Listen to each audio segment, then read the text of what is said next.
Sumainyo ang Panginoon. at sumaiyo Ang rin. mabuting balita po ng Panginoon ayon kay San Mateo. Papuri sa iyo, Panginoon. Noong panahong yon, pumasok si Jesus sa templo. Samantalang nagtuturo siya, lumapit sa kaniya ang mga punong saserdote at ang matatanda ng bayan at siya'y tinanong, "Anong karapatan mong gumawa ng mga bagay na ito? Sino ang nagbigay sa iyo ng karapatang ito?" Sumagot si Jesus, "Tatanungin ko rin kayo. Kapag sinagot niyo ako, saka ko naman sasabihin sa inyo kung ano ang karapatan kong gumawa ng mga bagay na ito. Kanino nagmula ang karapatan ni Juan upang magbinyag? Sa Diyos ba o sa tao?" At sila'y nag-usap-usap.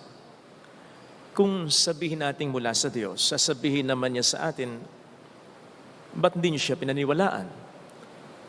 Ngunit kung sabihin natin mula sa tao, baka naman kung ano ang gawin sa atin ng bayan, sapagkat kinikilala ng lahat na si Juan ay isang propeta.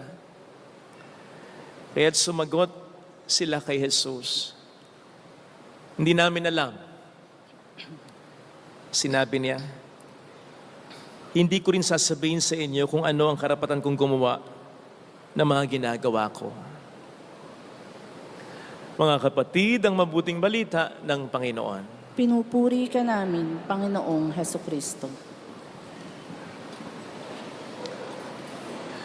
Welcome sa Our Lady of Lasalette Quasay Parish, kung saan nais lang pumiyak at samahan tayo ng mahalay na sa pag-iyak sa pagdarasal upang maging maayos ang lahat.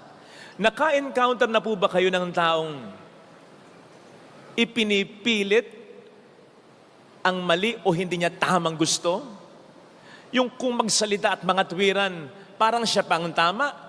Kahit alam naman nating pare-parehong mali ang taong ito, tigas ng ulo. Ano pong nagiging reaksyon ninyo? Di ba nakakainis, nakakabuwis, nakakainit ng ulo, nakaka-drain ng energy? Well, may paalala sa atin ng ating Panginoon ngayon. Batay na rin sa banal na kasulatan on how to deal with people like them. Para hindi tayo magkasala at para hindi rin tayo mahawa sa kanila. Di po ba ang sabi, ang pumatol sa loko-loko, mas loko-loko. Ang pumatol sa tanga, mas lalong tanga. Sa Biblia, ang tawag sa mga ganyan, mangmang. Ito yung mga taong either hindi nila abot talaga ang katotohanan, or worse, ito yung mga taong ayaw talagang tanggapin ang katotohanan sapagkat meron silang yabang o pride na masasagasaan. Paano ba tayo makikitungo sa mga taong ganyan? Ang sabi po sa Proverbs 26 verse 4, huwag mong sagutin, huwag kang makipag-usap sa mangmang, sa kanyang kamangmangan, sapagkat matutulad ka sa kanyang mangmang. Maliwanag yan. Kaya lang, medyo lalabo sa verse 5. Sabihin sa verse 5, kaya makipag-usap ka, sagutin mo ang taong mangmang ayon sa kanyang kamangmangan para hindi niya isiping tama siya. Ano ba talaga? Ito yata yung verses na nakamamangmang, nakakatanga. Ano ba talaga, kuya? Pero dito po natin dapat pinagagana ang hindi nating katangian na pagiging mangmang, kundi yung talino na binibigay ng Panginoon sa atin. Yung gift of wisdom, gift of discernment. Ang ibig sabihin nun, dapat alam natin ang magiging attitude natin sa bawat sitwasyon ng buhay natin. Sapagkat hindi naman din pare-pareho ang tao. So hindi rin dapat maging pare-pareho ang ating tugon. Unahin natin yung verse 5. Ang sabi sa verse 5 ng chapter 26 ng Book of Proverbs or Kawikaan, usapin mo, sagutin mo. Ang mangmang ayon sa kanyang kamangmangan para hindi niya isipin na tama siya. Bibigyan natin ng benefit of the doubt. Baka nga hindi lang abot ang katotohanan. Baka hindi ganong nakapag-aral o hindi niya pa nararanasan o natatabunan ang kanyang wisdom ng iba't ibang mga pangit ng karanasan. May bias na siya, kumbaga, hindi pa man. So benefit of the doubt. Tansyahin natin, we test the waters. Ito ba ay bukas sa katotohanan? Iyon ang mahalaga. Kasi kapatid pa rin naman natin yan eh. At tungkulin natin na ibukas ang kanyang isipan. Kung tayo mas nakakaunawa, magbigay tayo. Pero magbigay muna tayo ng tsansa upang ang isip niya, ang prinsipyo niya na mali ay mabago. Baka open naman siya eh. Kasi kung hindi natin gagawin yon, mananatili siya sa kanyang kamangmangan. Mananatili siya sa mali na kanyang pinaninindigan. Wow, ang ganda ng dashcam na to. Oo, kaka-order ko lang sa Temu. Hulaan mo kung magkano. Mga 1,800? Hindi, itong dashcam na to may dual. Meron akong mga na private message na ganyan. Sabihin ko sa kanila, lalong-lalo na dati, kahit saan mo sipatin, masama ang pumatay. Kahit pa kriminal ang patayin, willfully, pagpaplanuhan, tapos malawakan, maramihan. Sister, kahit saan mo sipatin yun. Ako, minsan sinasabi ko pang ganon, kung ako lang siguro masusunod, biktima rin yung isa sa mga mahal ko sa buhay ng isang adik. Kung ako masusunod, baka kung ako, alam mo yun, tao, pero hindi eh. Ang paiiralin natin, kasi sister, brother, hindi yung gusto natin, kundi kung ano yung gusto ng Diyos. Father, kasi lumalala ang, kung tayo nag-worry na lumalala ang kasalanan, mas lalong iniintindi yun ng Diyos. Mas lalong ayaw yun ng Diyos. At kung tayo gagawa ng paraan, mas lalong gagawa siya ng paraan. Pero huwag nating insist yung ating paraan. Isa ka lang. Pairalin mo, hindi yung sarili mo, kundi kung ano yung kalooban ng Diyos. May mga nagtatauhan. So, you see, bukas kahit papaano. Kung ang naging attitude ko, bahala kayo. Kung bulag-bulagan pa rin kayo ngayon, bahala kayo sa buhay niyo. Hindi nagbago ang kanilang maling prinsipyo. So, itest natin ng mabilisan. Mabilisan lang Kasi sa una pa lang, mararamdaman mo kung open Kung bukas siya sa katotohanan. Kasi he or she will be after for facts. Ano ba yung facts? Ano ba yung mga totoo? Yun. Pero kapag kung ano-ano yung sinasabi, argumento, at pinaninindigan pa rin yung mali niyang prinsipyo, pag na-sense mo yun, tama na. Kasi matatrap ka lang sa pagiging emotional at unreasonable tulad ng mga taong ganyan.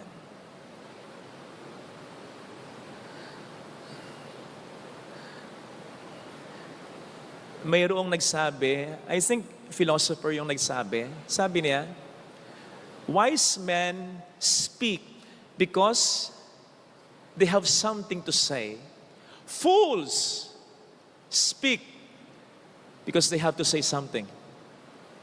Yung mga wise na tao, nagsasalita kasi may kailangan silang sabihin. Yung mga hangal, yung mga mangmang, yung nagmamang-angang, magsasalita yung mga yan kasi kailangan lamang nilang may sabihin para itaas ang ego nila, para hindi sabihin talo sila. Ganon. Kapag nakaka-encounter tayo ng mga ganon, abruptly, quickly, but politely, mag-decline ka na. Okay, sige. Okay na tayo. Hindi tayo magkakasundo dito. Yun. Ganon.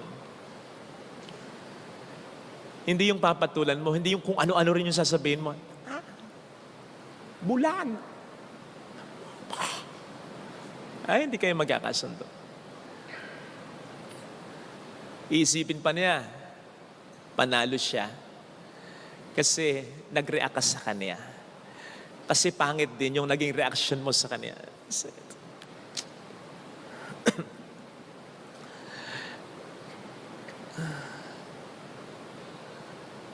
At yan yung pinapakita sa atin ng Panginoon natin sa Ebanghelyo. Pansinin po ninyo, ha? Tinatanong, kinu-question siya, hinggil sa karapatan o kapangyarihan niya na gawin ang mga ginagawa niya. Mga ito, nagmamaang-maangan. Bakit? Sapagkat maliwanag naman kung saan galing ang karapatan at kapangyarihan ni Jesus eh. Siguradong nakita or at least nabalitaan nila ang naging binyag ni Kristo kay Juan. Nang binyagan ni Juan si Kristo sa Ilog Jordan. Nang bumakas ang kalangitan at bumaba ang Espiritu sa anyo ng kalapate at isang tinig mula sa langit ang nagsabi, ito ang pinakamamahal kong anak, ang lubos kong kinalulugdan. Oh, hindi pa ba sapat yan? Kulang pa ba yan? Idagdag mo pa yung mga kababalahang ginagawa niya. Katulad ng napagnilayan natin kahapon sa sermon. Nagpapagaling ng ketongin, bumubuhay ng patay. Sinong nakagawa niyan? Tapos isipin mo, wala siyang karapatan? Wala pa rin kapangyarihan? Kukwestiyonin mo pa? Wow! Pero pansinin po ninyo, ang naging attitude ni Kristo, binigyan pa rin niya ng benefit of the doubt. Binigyan pa rin niya ng pagkakataon na mabago ang kanilang maling prinsipyo. Kahit na alam niyang obvious na nagmamang-mangangal lang, nagpapakamangmang lang. Kahit na alam niyang obvious ang kanilang motibasyon. Remember, nakakabasa ng puso, ng laman, ng iniisip ng tao, si Jesus. So binigyan pa rin niya ng pagkakataon. Sige, ganito, sagutin niyo muna ako. Pag nasagot niyo to, sagutin ko kayo. Pero nang makita niyang hindi bukas sa totoo, hindi ko rin sasagutin. Yung tanong, ganun lang. Tandaan po natin yung mga taong mangmang, nagmamaang-maangan, tapos ang yabang, hindi na patatalo. So, kapag nilabanan mo, sino ang magmumukha para sa kanila, natalo? Ito ikaw. Kasi hindi nga sila patatalo eh. Worse, yung makakakita sa inyo, ang iisipin, ikaw rin yung talo. Ikaw yun ang stress eh. Mas matindi ang stress nung nasa tama kaysa nung nasa mali. Kasi, tanga-tanga eh. Ay, totoo lang. Marami kang aaksayahing bagay. Ano ang sabi ng ating Panginoon sa Mateo 7:6? Huwag niyong ihahagis ang banal na bagay sa mga aso, sapagkat babaling sila at sasakmalin ka lang. Huwag kayong maghahagis ng perlas sa mga baboy, sapagkat ang mga perlas na ito'y kanilang yuyurakan. Kung ilalagay natin sa konteksto o idudugtong natin sa punto ng ating pinagninilayan, ang ibig sabihin, marami kang mga mahalagang bagay sa buhay na masasayang kapag papatulan mo yung mga tao ganyan. Sayang ang panahon mo. Sayang ang araw mo. Hindi ka na makagagawa ng matino, ng maraming mga productive na bagay sana dahil hinayaan mo siya na sirain ang araw mo. Pinanakaw mo sa kanya yung kaligayahan mo. Ang ganda-ganda ng mood mo eh. Pinasira mo, pinanakaw mo yung kaligayahan mo sa tanga. And worse, baka ang mawala at masira. Reputasyon, karakter, buhay mo. Yan yung mga nagro-road rage. Hindi ko pinangangatwiranan yung reaksyon ng bubugbog, nanunutok ng barit. Maling-mali yan. Pero merong other side ng story, sigurado ko yan. Kaya lang mari pa rin sila. Kasi ang ginawa nila, lumabas sila ng sasakyan, talagang ininsist nila na tama sila at mali yung nakasagi sa kanila. Madalas, yung naghurmentado, yun naman talaga tama eh. Madalas, gano'n. Madalas. Kaya lang, bakit mo nga pinatulan yung bumaba ka sa level niya? Mas mababa pa kesa sa kanya. Tingnan niyo ang ating Panginoong Jesus. Nagsalita siya, ilang salita lang, Tama na. Hindi lang ngayon ha. Natatandaan nyo yung nililitis siya ni Pilato, ng mga saserdote, ng lahat ng mga tao. Ikaw ba naman yung patay na yan? Walang kwenta yan. Sinungaling yan. Ikaw ba naman yung dura-duraan? Sige nga. Pero si Jesus, walang sinabi. Tumahimik na lang siya. Kasi sa loob-loob ng Panginoong Jesus, lahat na ginawa ko eh. Hey. Si Jesus na yun. Si Jesus na yun. Diyos na yun. Diyos na siyang, okay, walang mangyayari. Ganun lang. Ganun lang. Ang sabi pa sa Proverbs 26 verse 12, ang taong nananatili sa kanyang kamangmangan, pinaninindigan ang kanyang maling prinsipyo, kahit marami nang nagsasabi sa kanya, ito ang tama, ito yung totoo, parang isang aso na ang kanyang suka ay binabalikan. Sorry sa mga kakain mamaya. Sorry sa mga dog lover. Dog lover din ako. Kaya lang ang pinakikita dito, yung kababaan ng mga taong pinanindigan ang kanilang kamangmangan. Para silang aso na ang suka nila ay binabalikan at kinakain uli. Ganun sila kababa. So imagine, nasaan ka kung papatulan mo sila. Ito sana mga kapatid ang ating pagdasal sa ating banal na misa. Lagay natin ang ating kanang kamay sa tapat ng ating puso. Ang lalaki